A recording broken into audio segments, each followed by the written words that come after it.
chers amis journalistes. Vous êtes aussi congolais, comme moi. Vous êtes des professionnels, comme moi. Chacun d'entre vous a fait des études, des spécialisations. Vous avez compris que nous sommes dans un dérapage inimaginable. La chambre haute, qui est censée être la chambre des sagesses, est en complicité. Comment voulez-vous comprendre qu'un président du Sénat puisse être en complicité avec un procureur général pour prendre en otage un sénateur? Le président du Sénat va voir le procureur pour dire « aidez-moi à arrêter un sénateur ». Où est-ce que vous avez vu ça? Même à l'époque du maréchal Mobutu, on n'a jamais vu ça. Même à l'époque du maréchal Mobutu, on n'a jamais vu ça. Un président du Sénat se met en complicité avec un procureur pour arrêter un sénateur, un ancien premier ministre.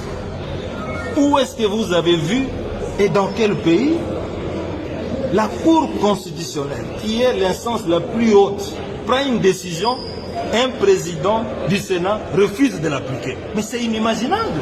Est-ce que vous vous rendez compte, chers amis journalistes, le niveau de dérapage dans lequel nous sommes aujourd'hui?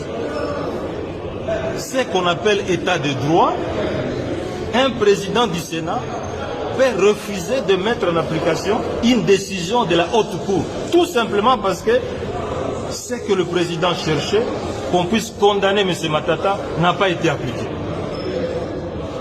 Chers amis journalistes, où est-ce que vous avez vu un dossier qui est clôturé sans suite, où un procureur général demande pardon à quelqu'un, mais il ne clôture pas le dossier? Mais justement, c'est le président du bureau qui a demandé au procureur de ne pas clôturer le dossier. Comment il va le notifier? J'ai demandé au président du Sénat, c'est vous qui avez levé mes immunités. C'est vous qui avez reçu la lettre du procureur général. Moi, j'ai vu le procureur général qui m'a dit que M. Matata, votre dossier est vide et nous devons le classer sans suite. Mais il n'a jamais clôturé. Mais demandez-lui qu'il puisse vous dire qu'est-ce qu'il en est. Mais le président du Sénat dit, je ne peux pas lui écrire. Comme c'est lui qui lui a demandé de ne pas lui écrire. Vous comprenez qu'il ne peut pas lui écrire. Mais ça, c'est un jeu d'enfant. Est-ce que vous avez reçu l'acte de notification de la Cour constitutionnelle? Avez-vous reçu l'acte de notification? Mais il a reçu ça. J'étais avec lui dans son bureau le mardi et il m'a dit que j'ai reçu ça. Il m'a dit dans son bureau, et je l'ai dit d'ailleurs tout à l'heure. Et pourquoi vous refusez de vous restituer vos immunités si l'acte de notification... Mais je vous ai dit qu'il est en train de préparer d'autres réquisitoires. Il attend que le Sénat puisse fermer pour qu'il puisse encore introduire d'autres réquisitoires. Mais ça, c'est un jeu d'enfant. Donc par là, on peut comprendre que le président du Sénat est instrumentalisé? Mais je ne sais pas, mais tout ce que moi je vois, c'est que les actes qu'il est en train de poser sont en violation flagrante de la Constitution. C'est le seul pays au monde, mesdames et messieurs les journalistes, où on peut voir un président du Sénat refuse d'appliquer une décision de la haute cour. Où est-ce que vous avez vu ça? Oui, mais on comprend qu'il a essayé 61 ans après l'indépendance. 61 ans après l'indépendance. Et pourtant, les arrêts de la Cour sont exécutoires. Mais ils sont exécutoires. Alors si on fait ombrage, quelle autre démarche pourrez-vous faire? Moi, je ne sais pas. Je vais m'adresser au secrétaire général des Nations Unies parce que qu'est-ce que vous voulez que je fasse? Mais vous lui avez déjà écrit. Mais je vais lui écrire de nouveau. Qu'est-ce que je peux faire? Alors, une question de curiosité. Qu'est-ce que l'honorable Matata se reproche du dossier Bouanga? Je ne me reproche rien, mes chers amis, pour vous dire que c'est un scandale. C'est un scandale qui se fait malheureusement après 61 ans d'indépendance. Vous dites quelqu'un, il a détourné 140 millions de dollars. 2 semaines après, le procureur qui a écrit qu'il a détourné 140 millions de dollars dit « Je vous présente les excuses et je vous demande pardon ». Non, attendez d'abord que je termine. Moi, je vous dis que vous avez volé 140 millions de dollars.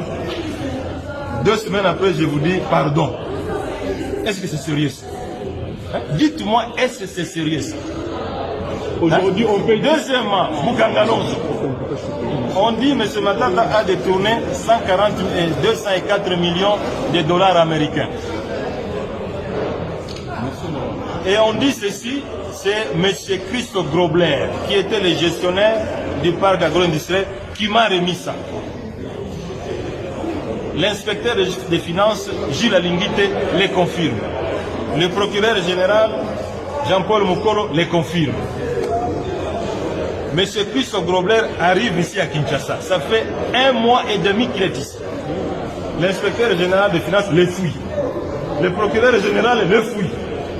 Lui-même, il passe à la télévision. Je suis ici pour témoigner que je n'ai rien donné à M. Matata. Mais si le Sénat ici a besoin de savoir la vérité, mais le Sénat n'a qu'à appeler le procureur général ici, qui m'a demandé pardon pour dire, vous avez dit que M. Matata a détourné 140 millions de dollars. Venez nous dire ici que vous lui avez demandé pardon. Mais Moukolo Jean-Paul, il est ici à Kinshasa, il n'est pas en Europe. Deuxièmement, M. Christophe Grobler, qui m'a remis l'argent, il est ici, mais que le Sénat l'appelle. M. Bat, il est en train de dire des choses que même un enfant de 10 ans ne peut pas accepter. Vous êtes président du bureau du Sénat. Vous voulez savoir si M. Matata a détourné l'argent. Mais les 2 personnes qui sont intéressées, mais sont ici. Mais il n'a qu'à les appeler. Merci. Vous avez compris? Merci. Donc c'est du chantage, c'est de l'acharnement. C'est tout ce que vous devez savoir. Et c'est douloureux et c'est honteux pour un pays. Et c'est honteux pour vous aussi les journalistes de vivre de tels événements. Des théâtres, des parodies. Quand on dit un Sénat, c'est une institution de haut niveau, de haute valeur. Vous, les journalistes, vous ne pouvez pas accepter que de tels scénarios se passent dans des institutions qui sont censées bâtir l'avenir de ce pays. Merci beaucoup.